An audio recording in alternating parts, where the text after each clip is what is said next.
Terima kasih Anda kembali bersama kami. Kita lanjutkan dialog kita pemirsa. Saya ke Bang Eriko. Ini tinggal 2 tahun menjelang 2019. Pastinya sebelum itu pun sudah hangat menjelang pemilu ya pastinya.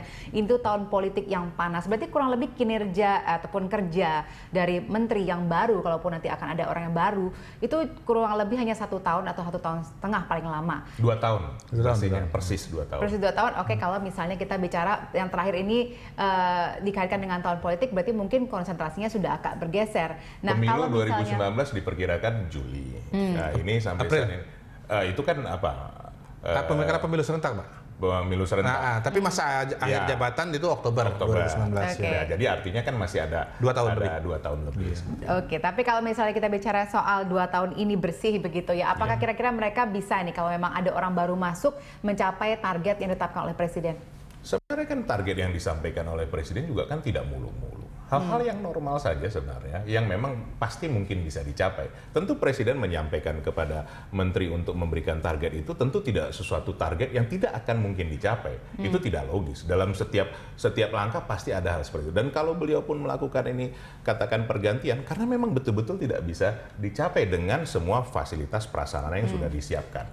Artinya dalam hal ini, tingkat koordinasi di masing-masing kementerian ini terhadap satu dengan yang lainnya, ini yang harus ditingkatkan. Dan ini yang terlihat oleh beliau tidak tercapai sasarannya, makanya ada pergantian. Kalau dilihat masih memungkinkan, saya punya satu keyakinan bahwa beliau pasti akan memberikan kesempatan itu. Karena begini, mengganti juga pada saat seperti di pertengahan jalan ini, kalau tidak dilihat betul-betul sangat urgent juga tidak akan mungkin dilakukan.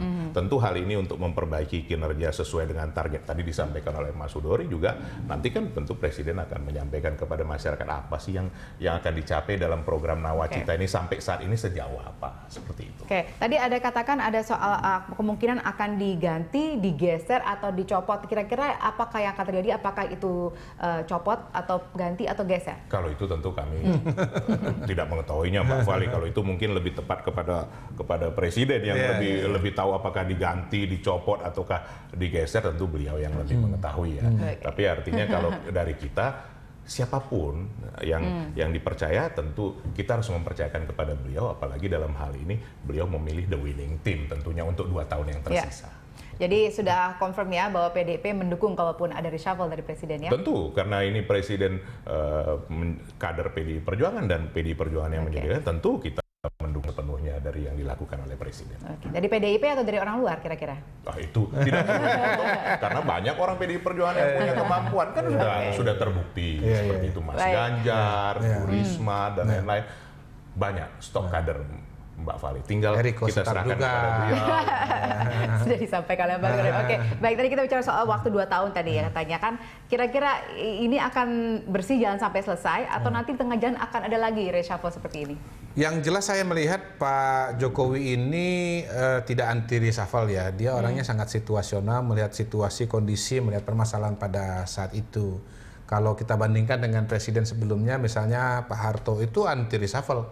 Selama beliau menjabat jadi presiden berapa kali, hampir tidak pernah terjadi reshuffle. Sehingga saya cuma 1 kali kejadian ada Menteri Penerangan yang diganti. Nah, Pak SBY tidak anti reshuffle juga, tapi amat sangat hati-hati.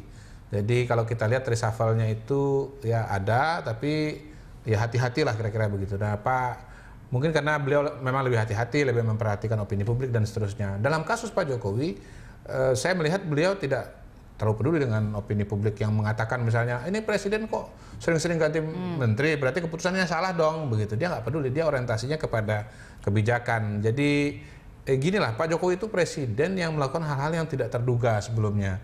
Misalnya ya sederhana nih, ya siapa yang pernah memikirkan bahwa dia akan mencabut subsidi BBM begitu. Yang kedua, harga minyak tanah misalnya BBM di Papua sama dengan Jakarta. Dia membuat bangunan di daerah perbatasan menjadi bagus sekali, gitu, mewah begitu.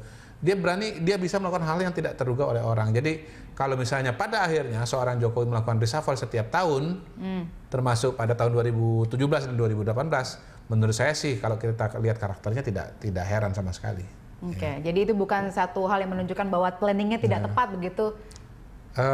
Mungkin kriterianya politiknya dinamis. Yang kedua, beliau menyadari dan terima bahwa saya ini nggak usah so powerful lah kira-kira begitu. Siapa sih dia? Ketua umum partai juga bukan, bagian dari elit politik juga bukan begitu. Kalau Pak SBY mungkin masih ada jaimnya karena saya ketua partai, saya ini orang yang sangat sistematis, sangat teratur. Ya Pak Jokowi kan orang rock and roll ya, jadi ya. Kalau kami melihat Mbak Vale di situasi ekonomi, situasi dunia yang berkembang saat ini, memang dibutuhkan inovasi-inovasi. Artinya perubahan itu kan sangat cepat. Kalau dulu perubahan itu seperti deret ukur, lah sekarang unpredictable betul. Jadi ya wajar-wajar saja ini harus disesuaikan dengan kebutuhan zaman seperti itu. Baik, iya terima kasih Bang Eriko dan terima kasih Mas Kode sudah bergabung sama kami hari dan memberikan konfirmasi tadi soal reshuffle ya. Jadi bukan ada sinyal tapi memang sudah ada tanda-tanda itu. Baik, terima kasih sudah bergabung sama kami malam hari ini. Pemirsa, sesaat lagi Anda dapat menyimak Connect 360. Demikianlah Prime Time Talk kali ini. Anda bisa mengirimkan informasi dan saran kepada kami lewat email di redaksi @berita1.tv atau follow kami via Twitter, Facebook, YouTube, dan Instagram. Atas nama kerabat kerja yang bertugas, saya Valerina Daniel. Terima kasih dan sampai jumpa.